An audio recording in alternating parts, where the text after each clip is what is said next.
Fox Sports 1 is your destination for the day's best sports shows. Tune in for the biggest personalities on the biggest stories, and don't miss us on The Herd weekdays at 12 Eastern. Catch it all right here Monday through Friday on FS1.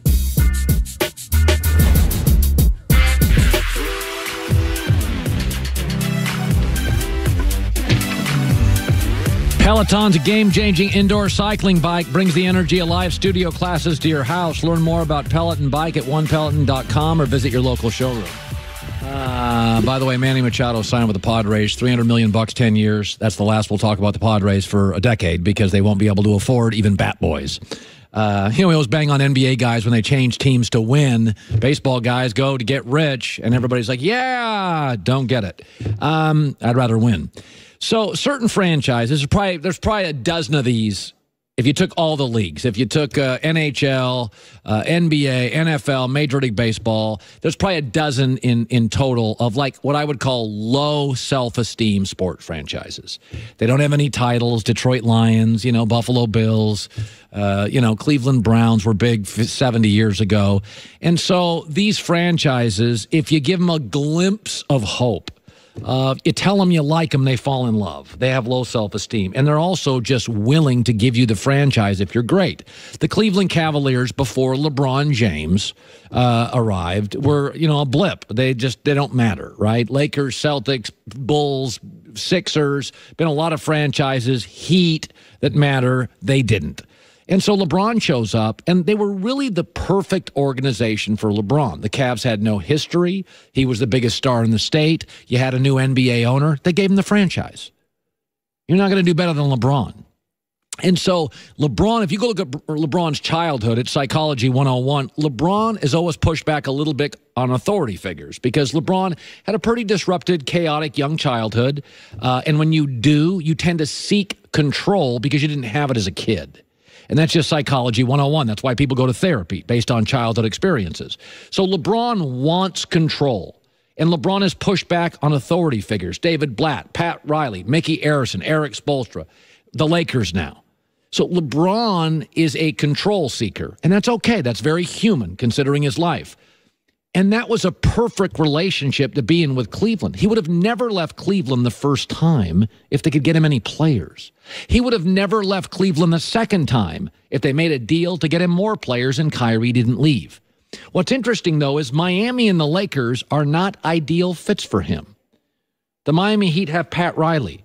They're the one Eastern Seaboard, Eastern team that gets free agents. They've had success. They've won titles. They feel good about themselves. They're never desperate.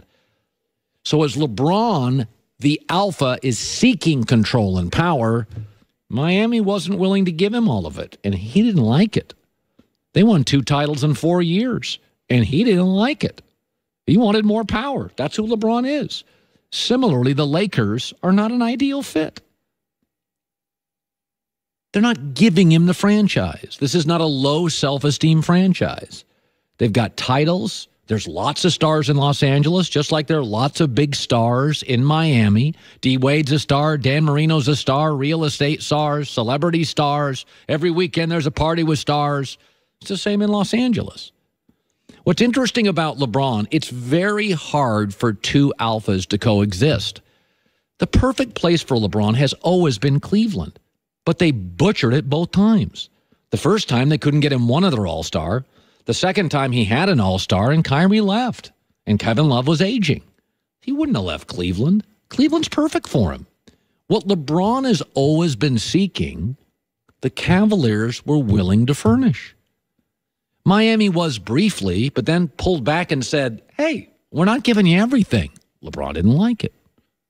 And then the Lakers now, why do you keep hearing stories from reputable sources like Jackie McMullen and Woj? There's tension in the building. There's tension because you have an alpha seeking power and control and an alpha called the Lakers not willing to give it all up. So what's interesting about this situation to me with LeBron, who knows how it turns out? I've always felt he'd win a title in Los Angeles if he could cobble together one more star, possibly a third. And so far it's been okay. If LeBron didn't get hurt, they'd probably be in 5th place in the West, not 3 games out of the final playoff spot in the West. But it is interesting. is that I don't think Miami was ever the perfect spot. I thought initially it was, but the more I look at it, it's not. And I don't think, frankly, Los Angeles is the perfect spot. The perfect relationship was the girl he fell in love with in high school. But at some point, twice, Cleveland, they grew apart. Once because Cleveland couldn't get it done for him, and once because LeBron and Kyrie didn't get along.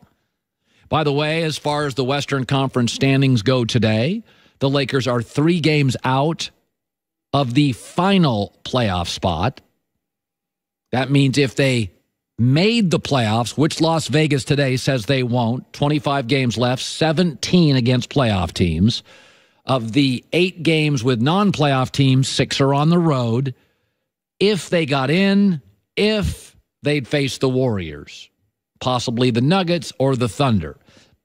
If they got in and moved up to a 6 or a 5 seed, I absolutely think they could beat a Blazers, they could beat a Jazz or a Spurs, certainly a Clippers. I don't think they're getting there. I think they get in final spot and face the Warriors, and it's just quick work. It's interesting, though, to me. Good stuff today. C.J. Anderson of the Rams, who's an interesting dude, met him in the hallway before our show today, is joining us. Catino Mobley stops by, and Crazy Rob Parker. Also, Luke Walton was trapped by TMZ and talked about his relationship with LeBron James. There's also a rumor here the Lakers, quote, privately concerned with LeBron James' mobility. I'm going to ask you a question next, and it's not a hot take. I think it's the opposite of a hot take, and I'm going to let you provide the hot take. I'll try to throw a wet blanket on what could be a hot take. As hour 2 coming up, we continue live in Los Angeles. It's The Herd.